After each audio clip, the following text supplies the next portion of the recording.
우리는 지난 시간에 세례 요한이 말했던 내 뒤에 오시는 분은 나보다 크신 분이다. 그래서 요한이 크신 분이라고 이야기했을 때 무엇을 의미하는 것인가 우리가 지난 시간에 공부를 했습니다. 그래서 크다고 하는 단어를 보니까 2478번 이스키로스. 그래서 이 단어는 힘이라든지 권능 그리고 그가 가지고 있는 존재적인 영광을 의미합니다.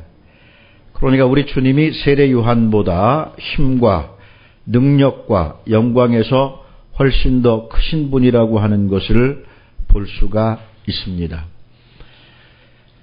본래부터 주님이 크신 분일 수도 있지만 그의 사역을 통해서 나타난 것을 보면 우리에게도 이와 똑같은 힘과 권능, 영광을 부여해 주신 것을 볼 수 있어요. 그렇지만 우리가 똑같이 그걸 가지고 있다 할지라도 우리의 삶에서 그것을 제대로 발휘하고 사용하지 못하면 그 영광은, 그 권능은 주머니 속에 있는 수표와 같아요. 수표라고 하는 것, 돈이라고 하는 것은 써야지 능력이 나타나는 거지 주머니에 가지고 있고 통장에 잔고로만 남아있으면 그것은 어떠한 힘과 권능 나타낼 수가 없는 겁니다. 그래서 이 영광이라고 하는 나타나야 되는 겁니다. 그러기 위해서 주님이 나타내신 그 역사를 보게 되면 영적으로는 귀신을 쫓아내시고 귀신을 제압하셨고 질병을 고치실 그 때에 보게 되면 소경이나 벙어리나 안진뱅이 심지어 죽은 자까지도 살리는 그런 능력을 행하셨으며 자연에게는 자연이 가진 권능을 어거하실 때는 바로 파도라든지 또는 오병이어를 통해서 물질이 고유하게 가지고 있는 그것을 완전히 원리를 파괴하여 보리떡 5개와 물고기 2마리로 5,000명을 먹일 수 있는 이 물리적인 그 원리들을 완전히 초월하신 것을 우리가 볼 수 있다는 겁니다.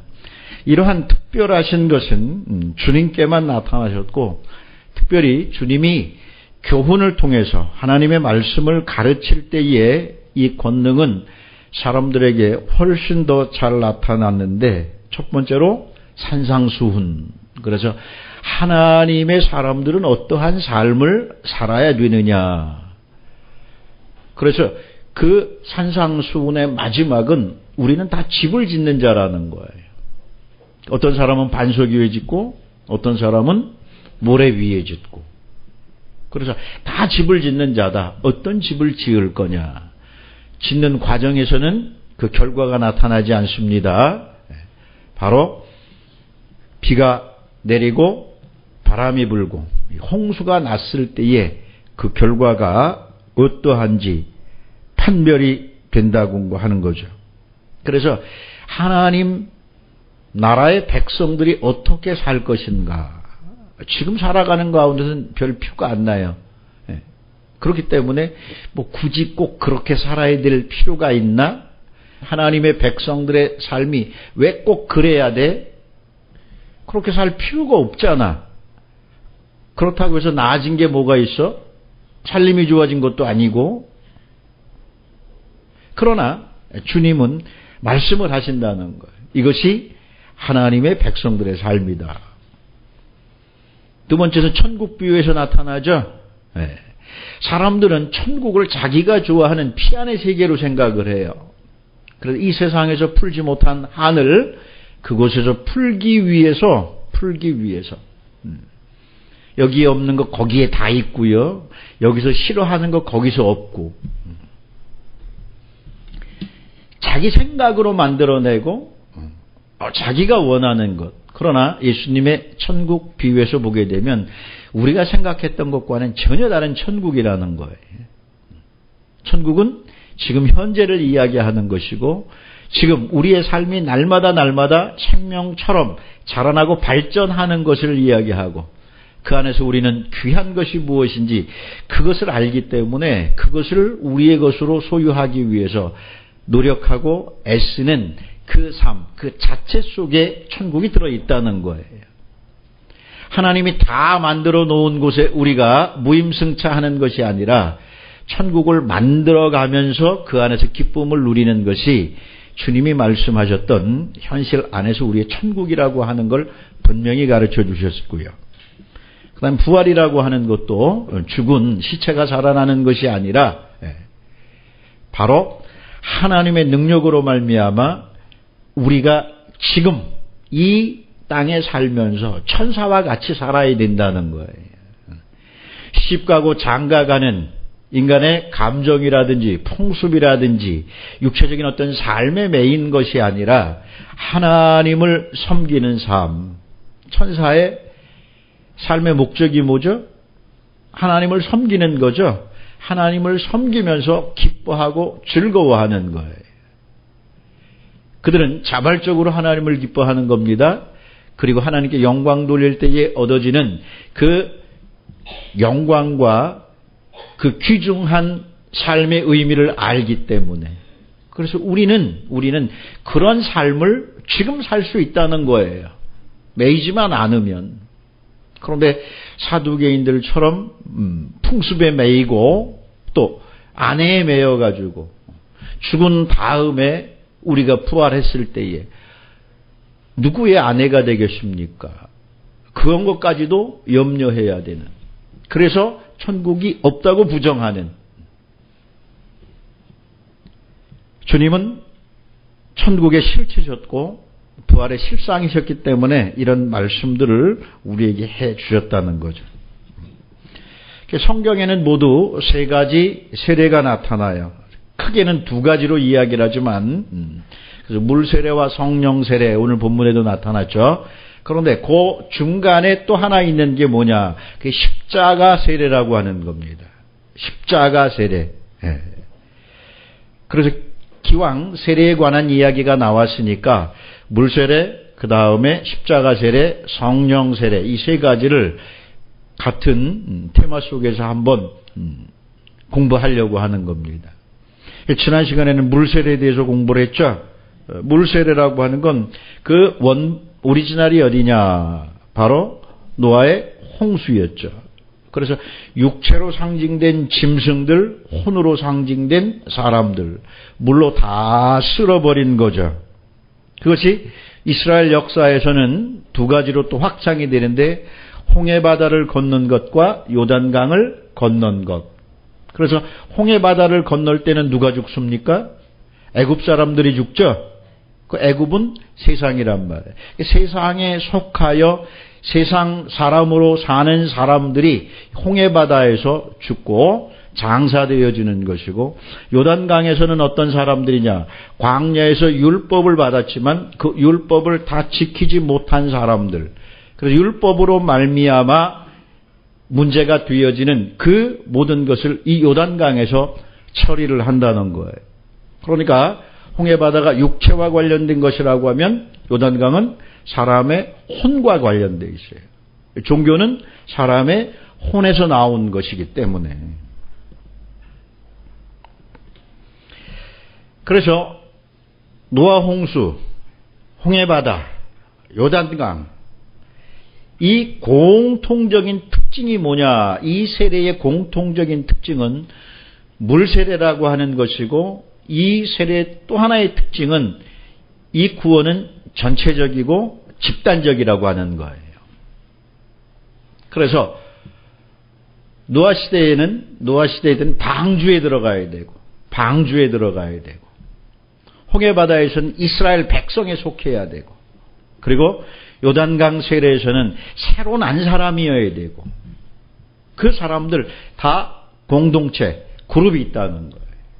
그게 바로 물세례의 특징이었던 거죠.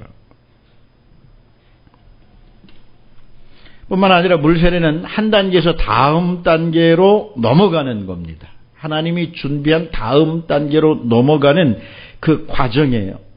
노아 시대 사람들 땅이 영원하고 자신들의 삶도 영원할 것이라고 생각을 했습니다. 왜냐하면 거의 1000년 가까이 살았으니까. 그렇죠?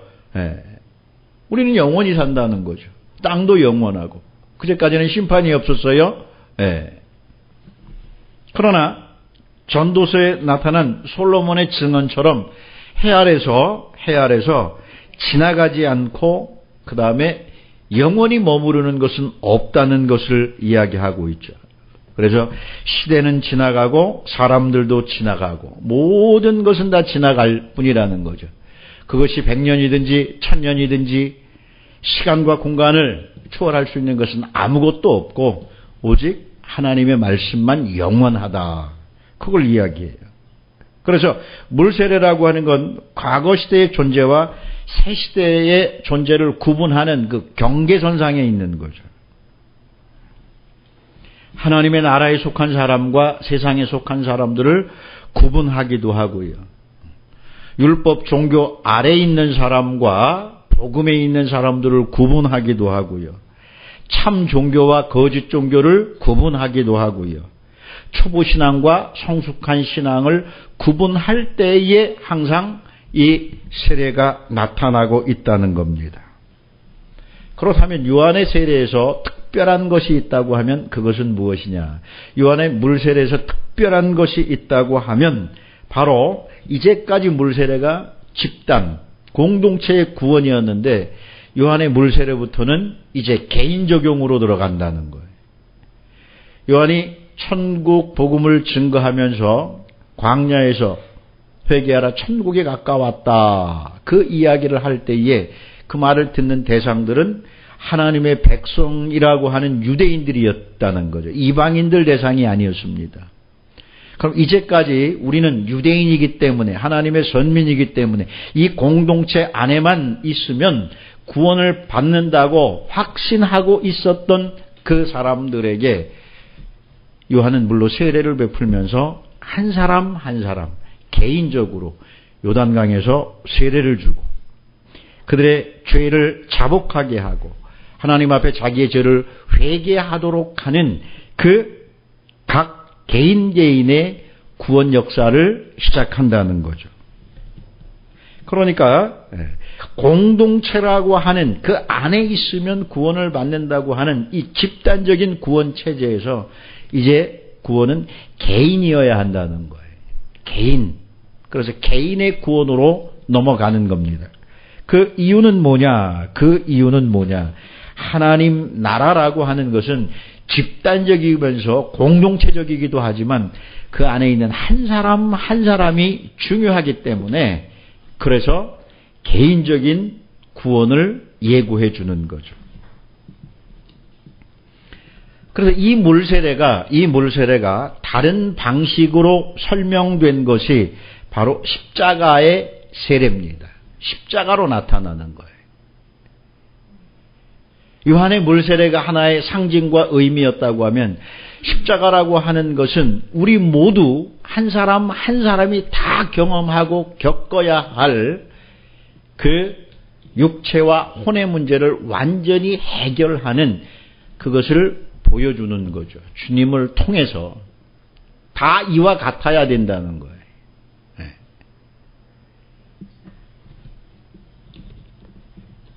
그래서 예수님은 십자가 사건을 자신이 꼭 받아야만 할 세례라고 가르치고 계세요. 나 이거 꼭 받아야 된다고 하는 거죠.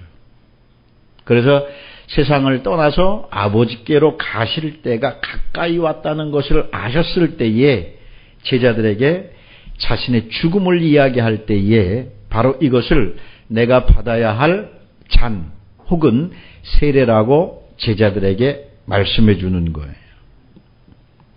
그래서 마태복음 20장 19절에 보면 예수님은 제자들과 함께 예루살렘으로 올라가시면서 말씀을 하십니다.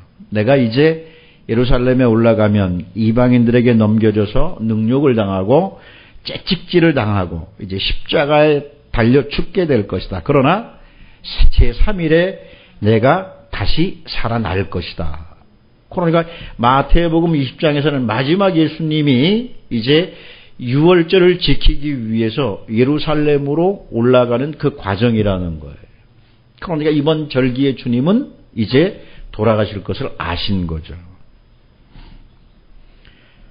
그 이야기를 들은 세베대의 아내 야고보 요한의 어머니죠. 주의 나라가 임할 때에 내 두 아들을 한 명은 주님 오른편에 앉게 해주시고 또 다른 하나는 왼편에 앉게 명하여 주소서. 클라이막스란 말이에요. 이제 예수님이 예루살렘에 올라가시면 왕이 된다는 거예요. 주님은 세례를 받는다, 잔을 받는다 그러는데 22절에 너희가 구하는 것을 알지 못하는구나. 너희가 내가 마시려는 잔을 너희가 마실 수 있겠느냐? 저희가 말하되 할 수 있나이다. 할 수 있다고 하는 건 주님이 마시는 그 잔을 영광의 잔으로 생각을 한 거죠. 주님이 왕이 되시면 우리 기꺼이 주님과 함께 축배를 들면서 어떤 자리든지 그 영광에 참여하겠습니다. 주님은 그게 아닌데 그 주님이 마셔야 할 그 잔이라고 하는 것은 뭐냐? 이건 독배입니다. 이미 주님의 십자가 이전에 약 400년 전에 소크라테스는 뭘 마시죠? 독배를 마신단 말이에요. 독배. 독배를 마셨다고 하는 표현이 참 특이해요. 왜냐하면 그때 사람들이 당하는 죄인을 처형하는 방법에는 주로 교수형도 있었고 그 다음에 십자가형도 있었고 뭐 여러 가지 형이 있었는데 잔을 통해서 독배를 통해서 독약을 먹여서 죽이는 경우는 좀 특별한 것 같아요. 성경에도 나오지 않죠. 그러나 이게 그리스 사람들에게는 전통적으로 내려오는 아주 가장 훌륭한 좋은 최고의 예우를 해주는 그게 사형 방법이라는 거예요. 로마 사람들에게는 로마인에게 대한 예우로서 사형수에게 내리는 형벌이 뭐냐? 단칼에 목을 베어주는 거예요. 그러면 고통 없이 갈 수 있으니까. 이방 죄인에게 극악무도한 죄인에게는 어떤 형벌을 주죠? 십자가 형벌을 주지만 로마인에게는 최소한의 마지막 예의를 갖춰가지고 고통 없이 순간적으로 죽을 수 있게 이제 단두대형을 내리는 겁니다. 사도 바울이 그렇게 죽잖아요. 로마인이었기 때문에. 여기서 특별하게 잔이라고 하는 표현이 나타나는 거예요.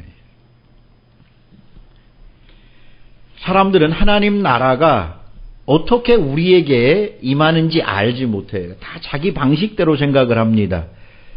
그래서 세배대 안에는 주님께 청탁만 잘하면 될 줄 알았어요. 김영란 청탁금지법이 생기기 이전이기 때문에 청탁만 잘하면 되는 줄 알았어요. 어떤 제자들은 주님만 열심히 잘 따라다니면 당연히 천국에 갈 줄로 안 거예요. 그러나 주님은 너희가 구하는 것을 지금 알지 못하는구나.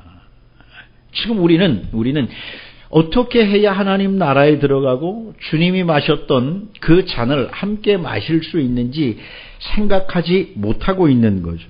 오늘날 성도들도 똑같아요. 각자의 천국 가는 방식이 다 다릅니다. 주님이 보면 너희가 구하는 것 지금 알지 못한다. 그들의 천국은 어떤 천국이에요? 다 세상에서 모든 일이 잘 되고 자신뿐만 아니라 자식들까지도 성공 잘하면 된다고 생각합니다. 만사형통하면 그것이 축복이라고 생각하는 거예요. 이게 보편적인 개념이에요. 그게 오늘날 성도들의 수준이고,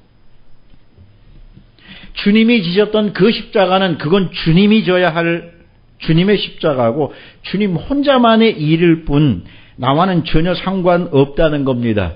그래서 주님이 그 구원을 완성해 놓으면 나는 거기에서 혜택만 보겠다고 하는 게 사람들의 생각이에요. 주님이 그 얘기를 하는 거죠. 너희가 내가 마시는 잔을 마실 수 있겠느냐. 마시려고 하는 생각조차 없습니다. 그러나 우리는 주님이 마셨던 그 잔을 우리 또한 마시지 않으면 안 된다는 거예요. 들어가려고 하면 입표를 사야 돼요. 매표소에서. 입장료를 지불하고, 그렇죠? 그 표가 있어야만 들어가는 겁니다. 주님은 자신이 달려 죽을 그 십자가 사건 그 자체를 잔이라고 이야기해. 그러면 제자들에게도 마실 수 있겠느냐 물어보는 거예요. 마태복음 26장 38절부터 42절까지 보게 되면 마지막 겟세마네 동산에서 이마에서 흐르는 땀이 피가 될 정도로 이 진한 기도를 하시면서 이 잔을 내게서 지나가게 하옵소서. 할 수만 있다고 하면. 그러나 내가 원하는 것대로 하지 마시고 아버지의 원대로 하옵소서. 44절을 보니까 3번을 동일한 말씀으로 기도하셨다는 거예요. 유대인들에게 3번 말한다고 하는 건 최상급이죠. 최상급이에요. 최고의 기도였고 최고의 간청이었고 할 수 있는 본인이 할 수 있는 바 최선을 다한 거예요. 그게 뭐냐? 이 잔을 내게서 지나가게 해달라는 거예요. 그리고 난 후에 제자들에게 오셔서 이제는 자고 쉬라. 보라 때가 가까웠느니라. 당신의 뜻이 이루어지는 게 아니라 아버지의 뜻이 이루어질 것을 분명하게 아신 거예요. 누가복음 12장 50절에서는 주님은 내가 받을 세례가 있으니 그것을 이루기까지 나의 답답함이 어떠하겠느냐. 내가 받을 세례가 있다는 거예요. 내가 받을 세례. 그것이 이루어지기까지 내가 얼마나 답답하겠느냐. 답답하겠느냐. 그러나 그 일은 반드시 이루어져야 되고 그 일이 이루어졌을 때의 나의 답답함이 풀린다는 거죠. 그래서 십자가 사건을 마실 잔이라고 이야기하신 후에는 이제 자신이 받을 세례라고도 말씀을 하셔요.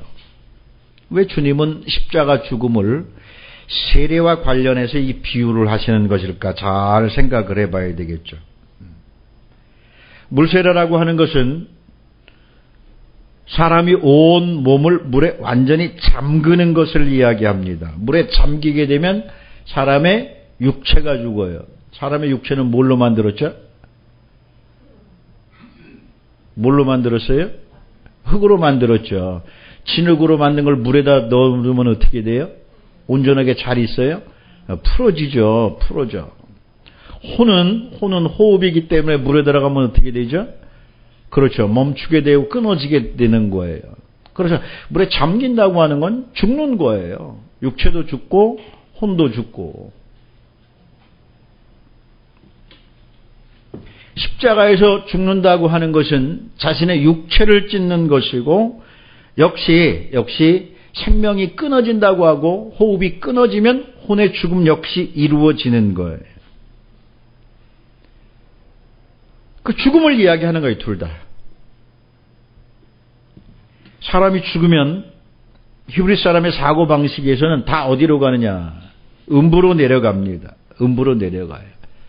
그래서 옛날 사람들, 고대 조상들은 음부에 내려가면 그냥 편안히 있는데 세상과 단절되는, 이승과 단절되어 이승에 일어나는 일에 대해서는 아무런 근심도 없고 염려도 없고 단절된 세상이라는 거예요. 근데 이게 시간이 지나면서 페르시아와 그리스 종교의 영향을 받게 되어지면서 지옥에 가면 거기는 고통이 있다는 이야기가 플러스가 된 거예요. 고유 히브리 사상은 아닙니다. 알고 계셔야 돼. 네. 그래서 사망이 지배하는 음부로 내려간다는 거예요. 그건 고대 바벨론 신화에서도 쭉 내려오는 이야기예요. 그러니까 주님도 십자가에 달려 죽으신 후에 음부로 내려가시죠. 그럼 내려가면 끝이에요. 그런데 세례받고 물에서 사람이 나오죠. 그 물에서 올라오는 자체는 이제 새로운 생명으로 다시 산다고 하는 걸 이야기해요. 그래서 십자가에 달려 돌아가셨다고 하면 이것이 진정한 세례라고 하면 거기서 끝나는 게 아니라 부활해야 되는 거예요. 그래서 새로운 생명을 얻게 되는 거죠. 그래서 예수 그리스도의 부활이 모든 죽은 자들의 첫 열매가 되시는 바로 신호탄이었다는 거예요. 모든 성도들의 부활을 알리는 신호탄이 된 겁니다. 그러니까 모든 사람이 각자 자신의 죄로 인하여 결국 사망에 이르게 된 것처럼 모든 사람이 새 생명으로 거듭나기 위해서는, 살기 위해서는 이 십자가를 거치지 않으면 안 되는 거예요. 반드시 십자가를 거쳐야 되는 거예요. 그래서 로마서 6장 3절에서는 무릇 그리스도 예수와 합하여 세례를 받은 우리는 예수 그리스도와 함께 어떻게 됐어요? 합하여 세례를 받았기 때문에 그의 죽으심과 합하여 세례를 받은 것을 알지 못하느냐. 예수님이 십자가에 달려 돌아가실 때 그분의 죽으심과 우리가 연합되어서 우리도 뭘 받았어요? 십자가 세례를 받았다는 거예요. 그러므로 우리가 그의 죽으심과 합하여 세례를 받음으로 그와 함께 장사되었나니, 장사까지 되었고요. 이는 아버지의 영광으로 말미암아 그리스도를 죽은 자 가운데서 살리심과 같이 우리로 또한 새 생명 가운데서 행하게 하려 하심이라. 새 생명 가운데서 우리를 살게 하시고 그리고 새 생명 가운데서 우리를 행하도록 하셨다는 거예요. 그러니까 이미 우리는 십자가의 죽음과 부활을 경험한 사람이에요. 그게 아니라고 하면 우리는 아직도 새 생명 가운데 살지 못하는 거고 반쪽짜리 십자가가 되는 거예요. 주님이 죽을 때 함께 죽어서 음부로 내려가서 아직도 살아나지 못하고 있는 거죠. 근데 기독교 교리가 그래 잘못된 거예요. 사람이 죽으면 어디로 간다 그래? 자, 사람이 죽자마자 어디로 간다 그래? 어떻게 배웠어요?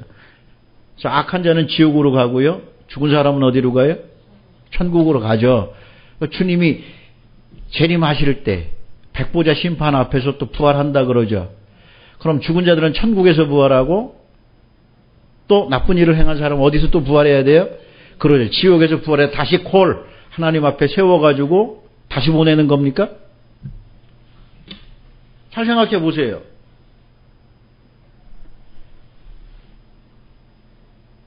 죽은 후에 사람이 어디가 있냐가 이제 궁금해지는 거야, 이제.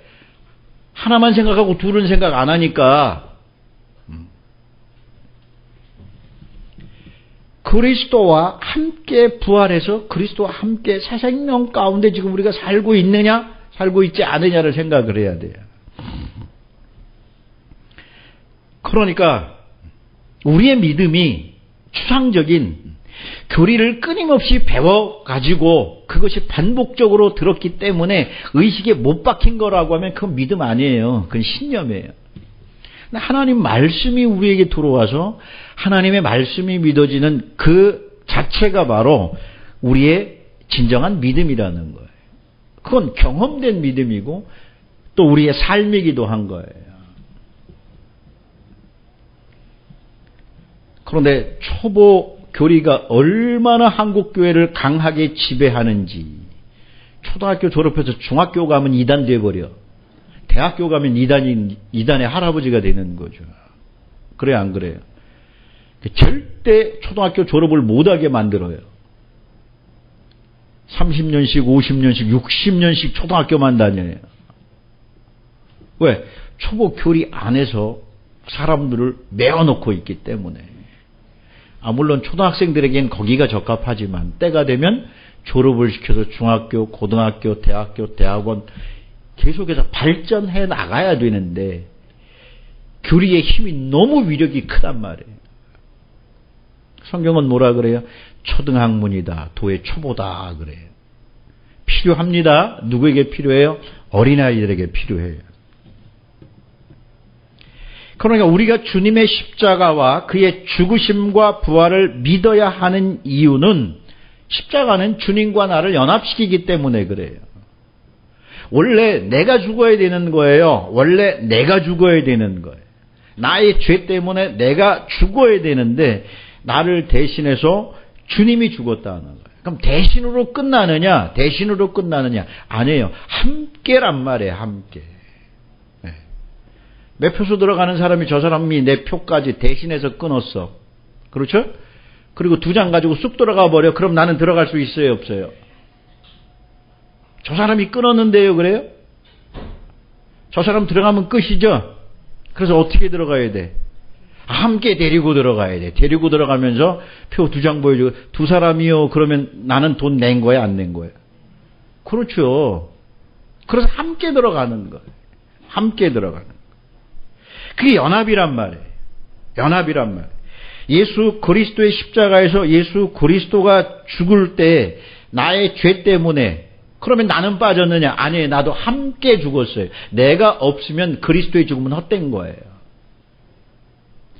그리스도가 함께 죽었기 때문에 나와 함께 십자가에서 죽었기 때문에 부활이라고 하는 건 내 능력이 아니라 예수 그리스도의 의로 말미암아 우리가 부활에 동참할 수 있는 것. 그래서 우리의 생명은 부활 생명이에요. 부활 생명. 우리가 그걸 믿는 거예요. 주님이 홀로 십자가를 지신 것이 아닙니다. 나와 함께 지셨기 때문에 주님의 부활 역시 혼자만의 사건이 아니라 나와 함께한 사건이란 말이에요. 그냥 죽은 줄만 알았더니 장사까지 지내버렸대. 장사까지. 그래서 바울은 이야기해요. 이제부터 내 안에 사는 것은 내가 아니라 그리스도라고 이야기하죠. 그리스도의 새 생명이 지금 내 안에 살고 있다는 거예요. 그게 십자가거든요. 반드시 거쳐야 되는 거예요. 거쳐야 되는 거예요. 네. 영화관 안에 들어가기 위해서는 바로 표를 끊어가지고 그 표를 검사하는 그 출입구를 통과해야 되는 것처럼 그거 없이 들어갈 수 있는 방법은 없어요. 네. 없이 들어가는 사람은 누구예요? 옛날에 시골에서 서커스가 왔을 때는 그런 게 있었어. 천막이기 때문에 뒤로 돌아가가지고 보면 개구멍이 있어. 천국은 그런 개구멍이 없단 말이에요. 그렇기 때문에 반드시 천국 문을 통과해서 들어가야 되는데 그때는 주님과 함께 들어가야 되는 거예요. 주님과 함께. 그래서 우리는 그리스도 안에서 그리스도의 생명으로 지금 살고 있다는 거예요. 이게 되어야만 십자가 세례가 우리에게서 끝나는 거예요. 그래서 육체의 문제와 혼의 문제가 완전히 정리가 되는 거예요. 이게 정리가 안 되면 절대 천국에 들어갈 수가 없습니다. 천국의 새 생명의 삶을 살 수가 없다는 거예요. 그걸 모르기 때문에 이 땅에 살면서도 끊임없이 자기 생각으로 사는 거고 자기 뜻대로 사는 거고 어디서 사느냐? 천국 문 밖에서 자기 생각만 지금 천국에 들어가 있다고 착각하는 거예요. 그러나 그것은 우리의 허망한 소망일 뿐이에요. 들어가야 됩니다. 들어가야 되는 거예요. 그러려고 하면 반드시 십자가 세례를 받아야 돼요. 받아야 돼요. 십자가의 절정은 육체의 고통이 아니라 엘리 엘리 라마 사박단입니다.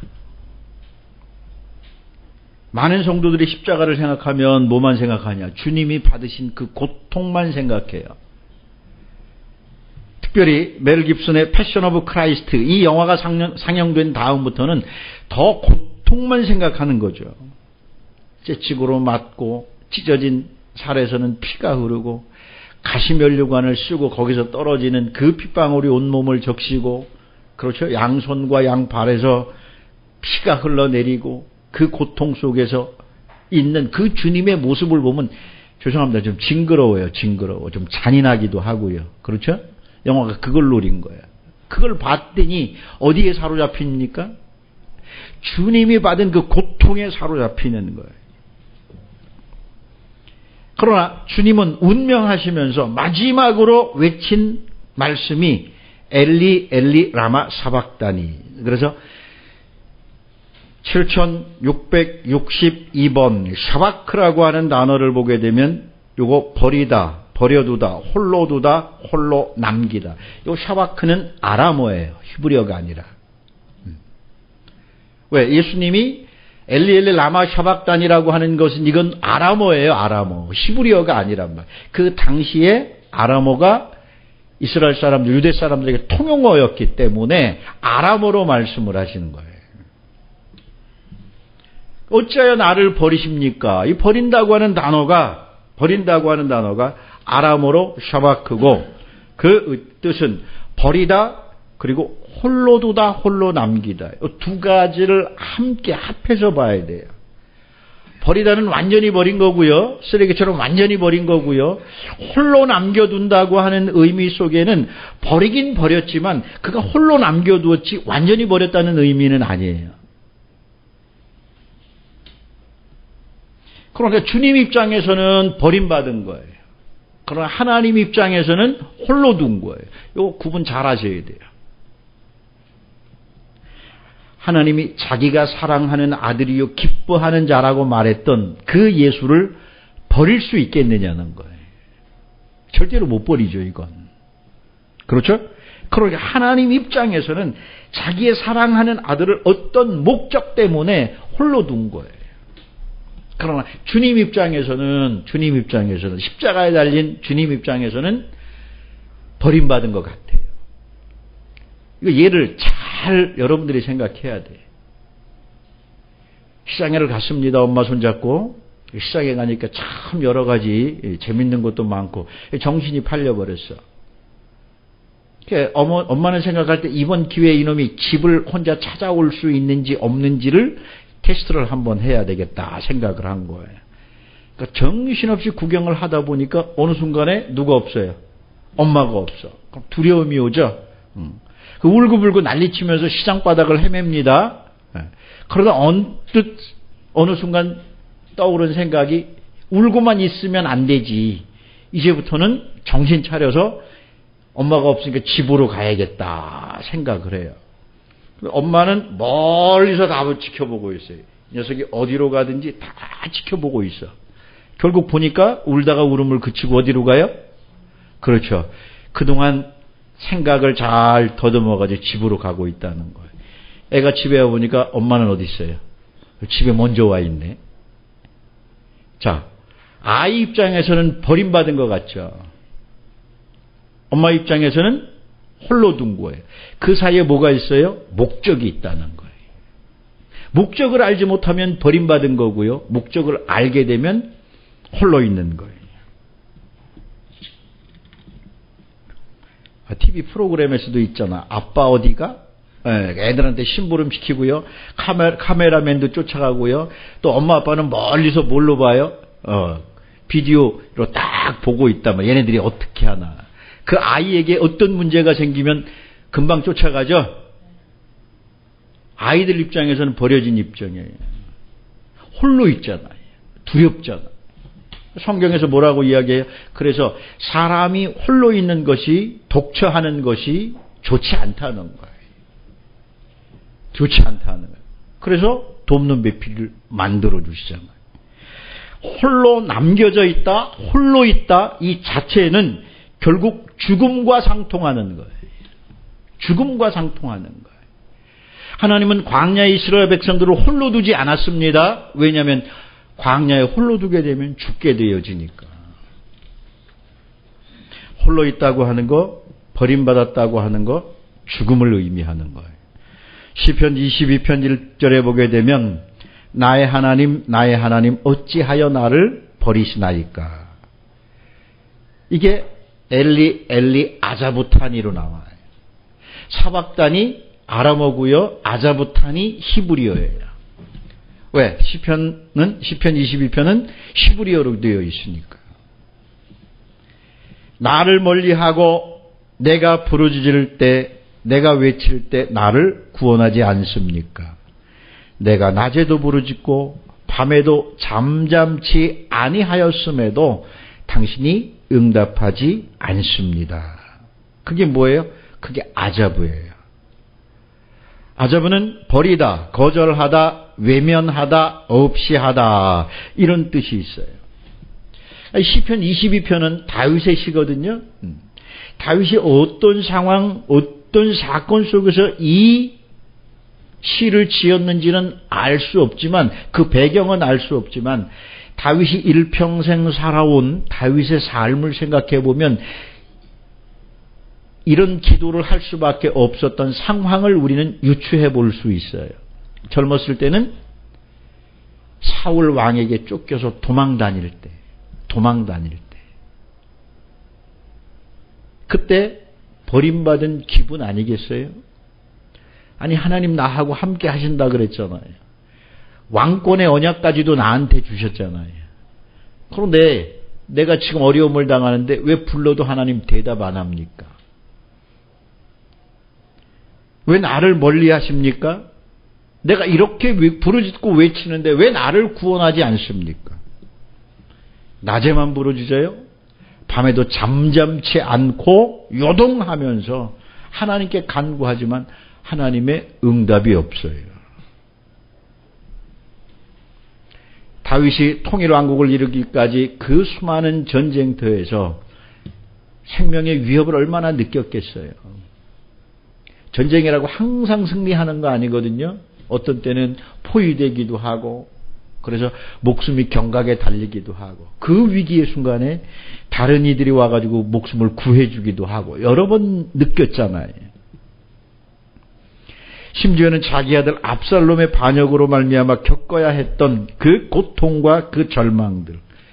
사람이 어느 누구나 이런 환경, 이런 어려움을 당하게 되면 하나님 앞에 이런 기도를 해요. 그렇죠? 그런데 우리가 낙심하고 절망할 수밖에 없는 생명이 위험에 처한 그 순간에 우리는 기도하지만 아무 응답이 없어요. 죄송하지만. 그렇죠? 그때 뭐라고 얘기해요? 좀 더 부르짖어봐. 좀 더 부르짖어봐. 네 목소리가 작어. 그래가지고 어디 하나님이 듣겠니? 성화를 합니다. 그 정도 가지고 안 돼. 아니에요. 우리의 기도가 간절하지 않아서도 아니고 우리의 외침이 작아서도 아니고 그때는 하나님이 우리를 홀로 두신 거예요. 홀로 두신 거예요. 그러나 그 상황에서 우리는 무엇을 느낍니까? 허탈함을 느끼고 하나님께 대한 실망으로 가득 차게 되고 심지어는 정말 하나님이 계시기는 한 걸까 생각도 하고요. 내가 종교를 잘못 선택한 건가 또 의심도 해보고요. 성경이 진짜 진리일까 하는 생각도 해보죠. 그러니까 이런 상황이 되면 온갖 의심이 내 신앙 자체를 완전히 뿌리채 흔들어버리는 그런 회의가 일어나는 거예요. 뭐 이런 경험을 지금 하고 있는 분도 계시고 이미 이런 경험을 다 하고 넘어오신 분도 있고 아직 한 번도 나는 이런 경험을 하지 않은 사람도 있을 거예요. 그렇죠? 나는 죽겠는데 하나님은 대답이 없고 하나님은 응답하지 않고 구원해 주지 않는 이 절망적인 상황을 엘리 엘리 라마 사박단이라고 하는 거예요. 고통은 참아낼 수 있어요. 그건 하나님이 함께 하시다고 하면 얼마든지 참아낼 수 있는데 고통보다 더 큰 문제는 뭐냐? 버림받았다는 거예요. 홀로 있다는 거예요. 그 온갖 생각이 머리를 치게 되고 더 나아가서 우리 안에서는 의심과 회의가 끊임없이 일어나게 되고 하지만 신앙이 장성한 사람들이라고 하면 한 번쯤 겪었던 경험이란 말이에요. 그래서 이 신앙에 대한 절망과 회의는 신앙인이라고 하면 누구나 경험하는 거예요. 그게 십자가란 말이에요. 십자가란 말이에요. 그 십자가에서 완전히 육체를 멸하는 겁니다. 혼을 멸하는 거예요. 그 혼이라고 하는 게 종교라 그랬죠. 이제까지 전능하신 하나님 우리가 믿었단 말이에요. 내가 부르기만 하면 달려와서 모든 문제 해결해 주시는 119 하나님을 믿었는데 아니 웬걸 정말 내가 십자가에 달려 죽는데 거들떠도 보지 않고 외면하고 있는 이 하나님 버려야 된다는 거예요. 하나님께 버림받을 뿐만 아니라 나도 버려야 된다는 거예요. 그게 엘리 엘리 라마 사박단이에요. 그래서 하나님 혼자 두는 거예요. 하나님 혼자 두시는 거예요. 혼자 있으니까 죽을 것 같고 고통스럽고 절망에 빠지죠. 어디까지 하나님 그냥 두십니까? 사망의 음침한 골짜기까지 완전히 내려가도록 두십니다. 그게 끝나야 돼요. 그게 끝나야 돼요. 그때 비로소 하나님이 역사하시는 거예요. 하나님께서 당신의 능력으로 죽은 자 가운데서 그를 다시 살려내는 겁니다. 반쯤 죽은 상태에서가 아니에요. 완전히 죽고 끝났을 때 하나님의 생명이 들어가서 역사해서 일으키는 거예요. 애굽에서 노예로 살았던 이스라엘 자손들도 이런 기도를 했을 겁니다. 430년 동안 살았다고 했으니까 처음 초반 중반은 좋았을 거고요. 요셉을 기억하지 못하는 사람들이 일어나서 그들을 노예로 삼고 후반기란 말이에요. 길게는 100년, 짧게는 7, 80년 될 거예요. 그럼 얼마나 부르짖고 얼마나 외쳤을 거예요. 대답이 없었습니다. 부르짖으면 부르짖을수록 그들에게 더 힘든 노동과 고역이 추가됐죠. 바벨론의 포로가 되어서 70년간 고통 중에 살았던 유대인들도 그랬을 거고요. 다윗 왕뿐만 아니라 엘리야 선지자도 심지어 주님까지도 경험한 게 엘리 라바사박단이에요. 이건 우리들에게 반드시 있어야 되는 과정이에요.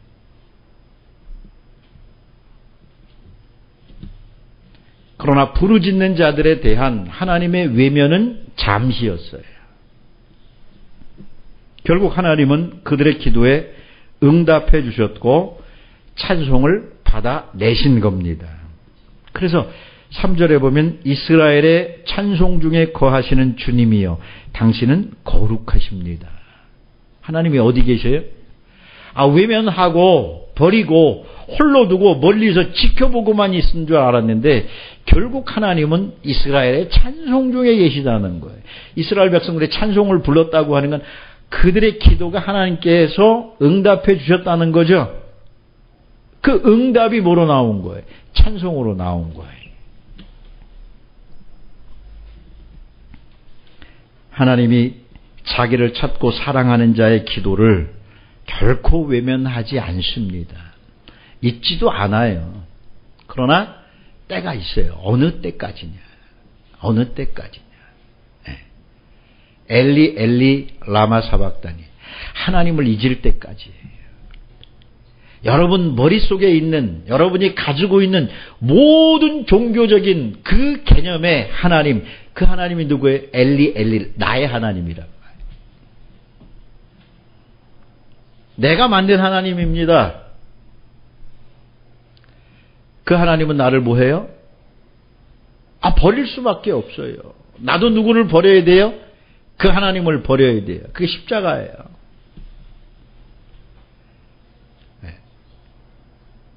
그래서 하나님께서 이스라엘 백성들에게 그 이야기를 하는 거예요. 너희가 우상을 많이 섬겼다. 그렇죠? 네. 그 신들이 너희가 어려움을 당할 때 너희를 구원해 줄 수 있겠느냐? 절대 구원해 주지 못한다는 거예요. 자기 몸도 하나 간수할 수 없는 신들이라는 거예요. 적군들이 쳐들어오면 제일 먼저 뭐부터 파괴해요? 신상부터 파괴하거든요. 전쟁이 일어나면 제일 먼저 정복해야 될 것은 왕을 사로잡기 이전에 뭘 파괴해? 신상을 먼저 파괴하는 거예요. 신을 잡으면 그 다음에 왕, 그 나라 모든 게 다 들어오니까. 그걸 아셔야 된다는 거죠. 십자가에 달려서 이 외침을 부르짖기 전까지 우리가 가지고 있는 하나님 개념들이 있다는 거예요. 그것 때문에 지금까지 부르짖은 거 아니에요? 왜? 하나님이 119니까. 내가 부르면 응답해주고. 그런데 적어도 십자가에서 우리를 홀로 두신 그 하나님은 멀리서 바라보고 있다는 거예요. 지켜보고 있다는 거예요. 우리를 홀로 둔 겁니다. 우리를 사망의 음침한 골짜기로 완전히 빠지도록 하나님 두신 거예요. 언제까지? 끝날 때까지. 끝난 다음에 하나님 다시 시작하시죠. 그리고 나서 하나님께서는 이스라엘의 찬송을 받으시는 거예요.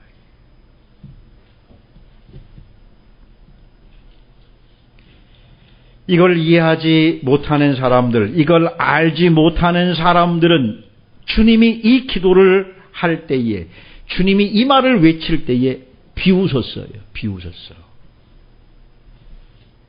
뭐라고 이야기합니까? 네가 하나님의 아들이라면 내려와 봐라. 내려와 봐라. 내려올 수 없어서가 아니에요. 그게 누구의 뜻이에요? 하나님의 뜻이에요. 그렇다고 예수님이 하나님에 대한 잘못된 관념을 가지고 있다는 게 아닙니다.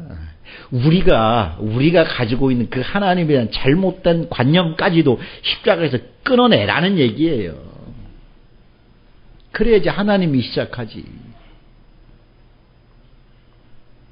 알지 못하는 사람이 끊임없이 비우는 거예요. 비웃는 거예요. 그 사람들이 엘리야와 엘리를 구분 못해가지고 엘리야를 부르네? 그러는 거예요?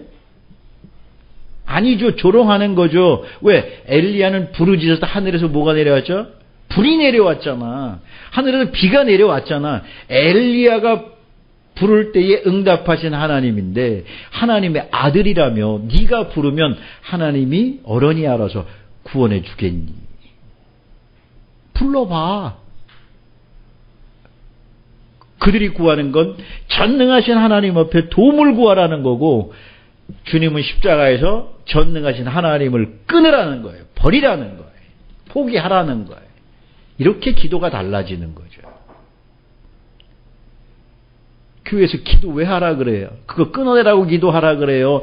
전능하신 하나님 자극해가지고 그 능력을 통해서 뭔가 네 해결 못한 문제 해결하고 네가 얻고 싶은 걸 얻어내라고 하는 거예요. 그게 고통이에요. 부모들이 아이 도와주고 싶지 않아서가 아니에요.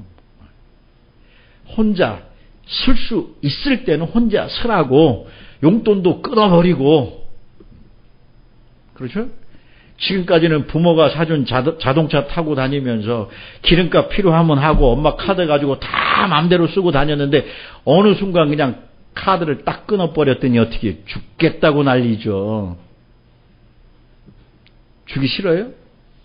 아이 주고 싶어 죽겠어 그렇잖아도. 그런데 이대로 두면 아이의 인생이 망가지니까 끊어버리는 거예요. 홀로 두는 거죠. 네가 알아서 해봐라. 그리고 놨더니 아이가 혼자서 쓰더라는 거예요. 언제까지 은혜로 살 거냐는 거예요. 주님은 우리에게 이걸 보여주는 거예요. 그러나 오래지 않았어요. 애굽에서 외친 이스라엘 백성들은 그 기도는 출애굽으로 응답되었고, 바벨론 포로에서 외쳤던 그들의 기도는 포로 귀환으로 응답되었고, 십자가에서 예수님의 외침은 3일 만에 무덤에서 부활하는 것으로 응답되었단 말이에요. 이걸 두려워하지 마세요. 이걸 두려워하지 마세요. 얼마든지 우리는 엘리 라막 사박단이라고 하는 이 외침을 우리는 경험해야 돼요. 언젠가 빠르면 빠를수록 좋아요. 홀로 있음이 부정적인 의미는 하나님께서 버리심을 받았다고 하는 거지만 그렇지 않아요. 하나님은 항상 보고 계셔요. 단지 홀로 두신 거예요. 홀로 있음을 경험하지 못한 사람은 죽음도 알지 못하고요. 두려움도 알지 못하고요. 고통도 알지 못해요. 그런데 우리는 늘 함께 하시는 하나님만 강조를 해놔가지고 언제까지인지 부모가 자신들의 안전한 보루가 되어줄 줄 아는데 아니잖아요. 부모는 나이를 먹고 점점 더 힘이 없어지고 그렇죠? 그 전에 자기 자녀 사랑한다고 하면 혼자 세워놔야죠. 혼자 세워놔야지. 내가 늙어서 그 덕 보려고 하는 게 아니라 그가 이 험난한 세상을 혼자 살기 위해서는. 그래서 탕자의 비유에서 아버지는 그에게 필요한 살림을 다 비오스를 챙겨가지고 줘요. 간다니까. 가봐라 그러죠. 뭘 곧 경험을 합니까? 홀로 있음을 경험하는 거예요. 버림이 아니라, 아버지께서 버린 것이 아니라 홀로 두셨다는 것. 그 혼자 있을 때의 두려움, 고독감, 절망감, 결국 죽음과 통하잖아요.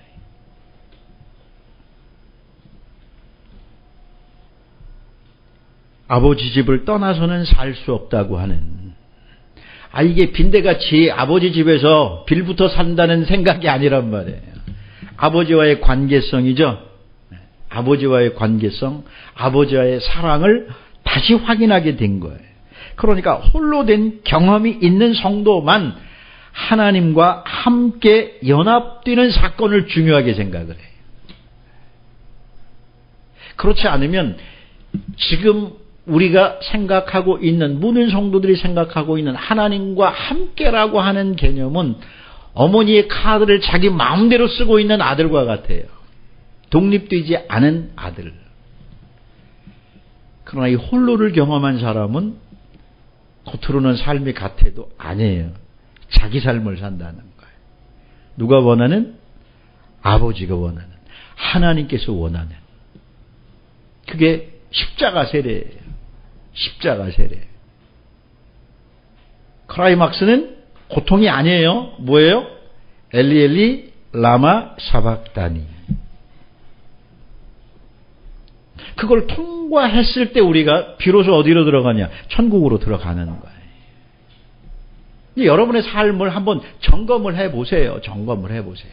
내가 지금 천국에 들어가서 천국인으로서 진리의 삶을 살고 있는 건가? 아니면 하나님께 빌붙어서 아직도 기생하는, 우리는 은혜라고 이야기하지만 좀 심하게 이야기하면 기생하는 삶에 달라붙어 사는 삶, 언제까지 그럴 거냐는 거죠. 하나님과 함께 있음을 경험하고 살아가기 위해서 이제 필요한 것이 성령 세례예요. 성령 세례는 다음 시간에 공부하기로 하겠습니다. 기도하겠습니다.